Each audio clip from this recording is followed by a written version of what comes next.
Assalamualaikum warahmatullahi wabarakatuh. Saya Ferdinand Widyotomo akan membahas proyek metode morfologi botani dengan spesies temulawak Curcuma xanthorrhiza L dan famili Zingerbaceae. Baik. Pertama, morfologi akar temulawak. Sifat akar temulawak tumbuhnya mengarah ke pusat bumi, tidak berbuku-buku, warnanya biasanya keputih-putihan, tumbuh terus pada bagian ujungnya, bentuk ujungnya seringkali meruncing. Fungsi akar untuk memperkuat berdirinya tumbuhan, untuk menyerap air dan mineral dari dalam tanah, mengangkut air dan zat makanan yang sudah diserap ke tempat-tempat pada tubuh tumbuhan yang memerlukan. Baik, bagian akar temulawak ada dua, yaitu bagian akar tanaman berupa rimpang. Rimpang atau rizoma merupakan batang tumbuhan yang menjalar di bawah permukaan tanah dan dapat menghasilkan tunas serta akar baru dari luasnya. Kemudian bagian selanjutnya adalah akar serabut. Akar serabut pada tumbuhan temulawak terdiri atas leher akar merupakan pangkal akar yang saling berhubungan dengan rimpang. Kemudian batang akar merupakan keseluruhan akar yang menghubungkan dari leher akar sampai ujung akar. Ujung akar berfungsi untuk melindungi akar dalam menembus tanah, dan rambut akar berfungsi untuk menyerap air dan garam mineral pada tanah. Selanjutnya, morfologi batang temulawak. Pada batang temulawak aslinya terdapat pada rimpang, namun temulawak memiliki batang semu.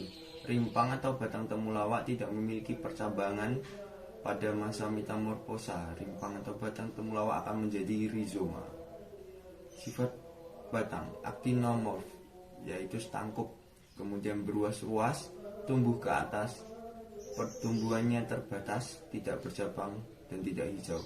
Fungsi batang pada temulawak: tempat keluarnya akar serabut, tempat menyimpan cadangan makanan, mendukung bagian-bagian tumbuhan yang ada di atas tanah. Bentuk batang bulat dengan permukaan yang licin. Levis. Arah tumbuh batang erectus, tumbuh ke atas. Selanjutnya, percabangan batang temulawak. Pada temulawak, batang aslinya terdapat pada rimpang. Temulawak memiliki batang semu. Rimpang temulawak tidak memiliki percabangan. Pada masa metamorfosa, rimpang atau batang temulawak akan menjadi rizoma. Jadi tidak ada percabangan pada batang temulawak. Selanjutnya, morfologi daun temulawak. Sifat daun.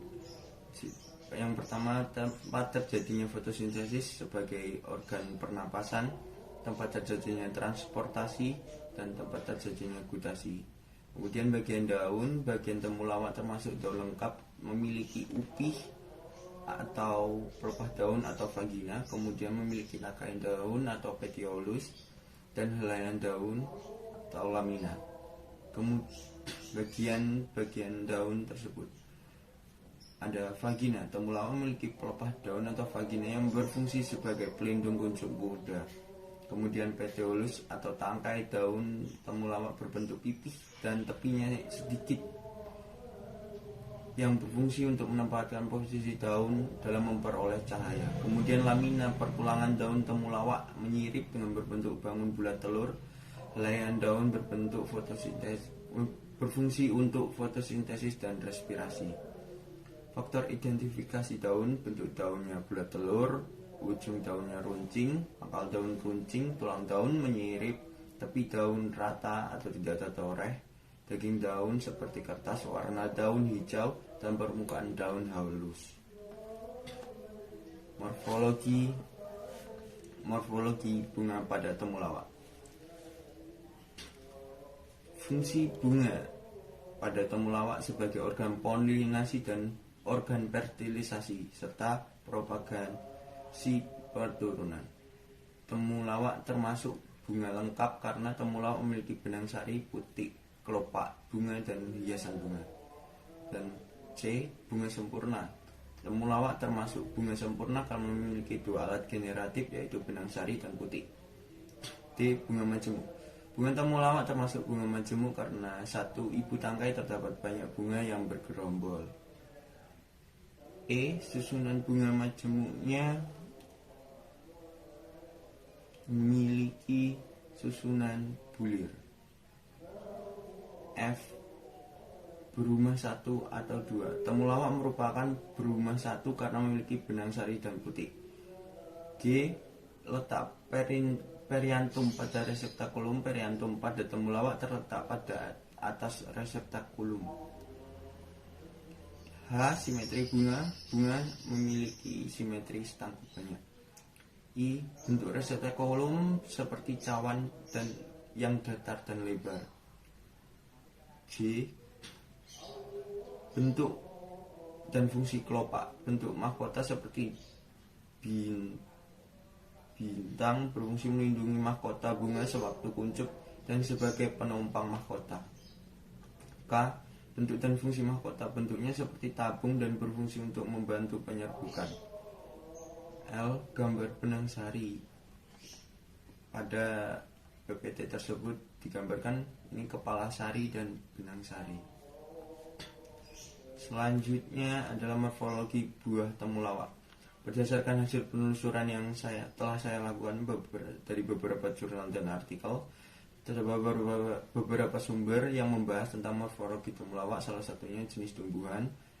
Morfologi temulawak yang saya ketahui adalah meliputi bentuk dan ukuran rimpang, daun, dan bagian tumbuhan lainnya. Namun belum ada informasi khusus tentang penelitian yang membahas morfologi dari buah dan biji temulawak itu sendiri. Kemudian morfologi biji temulawak. Menurut Budiman dan EKK tahun 1999 bahwa tidak terbentuknya biji dikarenakan temulawak merupakan tumbuhan yang memiliki kromosom triploid.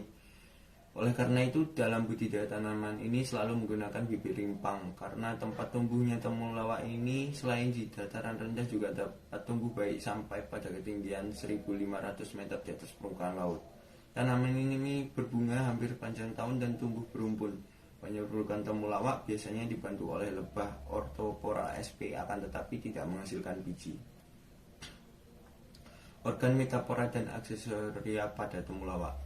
Organ metafora pada temulawak berupa rimpang, yaitu bagian rimpang yang seringkali dimanfaatkan oleh manusia.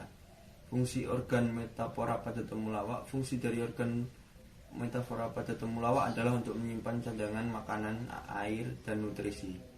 Organ aksesoria pada temulawak tidak punya.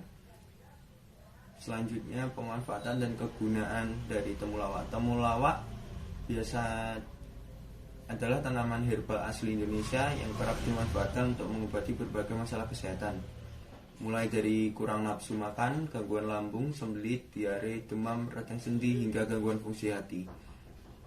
Temulawak dikembangkan menjadi beberapa produk olahan pangan antara lain tepung, pati, minuman instan, kue kering, manisan, mie, kerupuk, stik, dan lain-lain. Baiklah, terima kasih. Sekian dari saya. Assalamualaikum warahmatullahi wabarakatuh.